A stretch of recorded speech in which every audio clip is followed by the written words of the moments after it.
Watching out for these bad habits in your own workflow is going to help you become a better designer.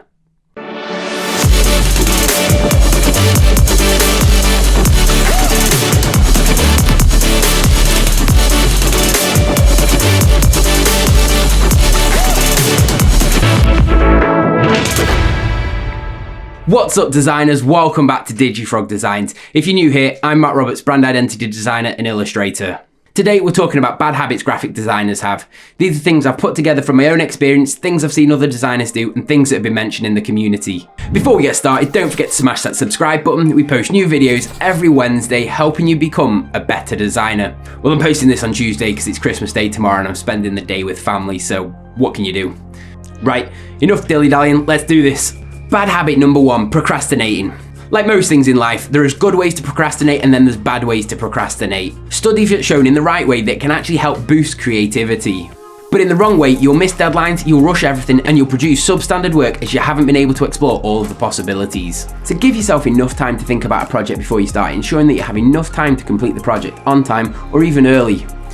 One thing that I like to do before starting on a project is read the brief over a couple of days, maybe even a week before I'm due to start on it, and just put it to one side and try and forget about it until I start the project. One thing I feel this allows me to do is to get more creative ideas on the project, and I'm not just jumping straight into the project and stressing about what I need to do. My subconscious has actually already thought about the project and had some ideas, so when I actually take pencil to paper and start on the project, some of my ideas are a lot more creative than they would have been if I've just jumped straight into the project. Bad habit number 2, not knowing how to critique. It's far too common on forums and social media when designers are looking for feedback. Other designers will just fill the comments up with, "It's rubbish, start again," but how does this actually help anybody? Surely providing constructive criticism and helpful feedback would be much more beneficial to the designer and actually helping them understand why the improvements or the suggestions will make it better suited to the brief. And that's another thing to mention. When sharing your work to get feedback, make sure that you do include a brief with it so when people are critiquing it, they can actually relate it back to the initial brief. So next time you're going to give feedback on a design, why not start by telling the designer something that's currently working within the design before moving on to the criticism, but making sure the criticism is both specific and constructive, and then end on a positive note, but make sure you're always genuine. Bad habit number 3, taking criticism to heart. Reacting to criticism is just part of being a graphic designer. You can pretty much guarantee not everybody's going to like the work that you produce, but you can't let that get to you.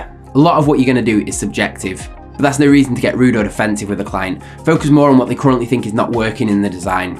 Also, rather than sending designs over and just asking, "Do you like this?" focus more on how it relates to the initial brief. By asking if they like it, you're asking for their own personal opinions. And a lot of the time, that's not what you need. You're actually designing to solve a problem. So you need to focus more on how the design solves a problem than their own personal opinions. Bad habit number 4, jumping straight into the computer. It doesn't matter if you can draw or not. Sketching in its basic form can help you produce more creative ideas, and they don't have to be works of art. Sketching helps you explore and refine layouts and concepts, helping save time in the long run as you won't be restricted to the confines of the computer, allowing you to be free and just explore and let your hand wander around the page. The key is to keep them fast, rough and dirty. Bad habit number 5, not cleaning up a document. Have you added any screenshots to the document? Left any assets off the artboards? These are all things that you need to be clearing out of a document before sending it over to a client. There are loads of horror stories going around online about things designers have left in files sent to clients, like insulting and rude emails about the clients, to less extreme like text and images. Make sure these things are cleared out before sending any files, or even select everything that's on the document to make sure there's nothing out there in the ether. And if you really want to make sure you've got nothing else left in there, why not start a new document and copy and paste the final design into a new document? That way you know nothing else has been added to that document other than what you need. Bad habit number 6, being unprofessional. When dealing with clients, you need to make sure that you're professional. You're running a business at the end of the day, and you need to be building rapport with your clients, as this is what will lead to you getting more work in the future. And ultimately, that's what we all want. We want to build a reputation for ourselves, a reputation that we can build a career on. But being rude, missing deadlines, and producing substandard work are surefire ways of getting a bad reputation. Building a solid reputation is one of the best ways of getting your name out there, and it's one of the best ways of getting more clients. Professionalism comes in many forms, from the way you communicate, the way you conduct meetings, and the way you present your work to a client. You need to be looking at all of these aspects of your business to make sure that they're all coming across as professional and the way you want to be perceived by your clients. So there we have it, 6 bad habits to avoid in your workflow to help you become a better designer. Thanks for watching, designers. If you like this video, smash that subscribe button, give it a like, and also don't forget to ring that notification bell so you get notified every time we post a new video.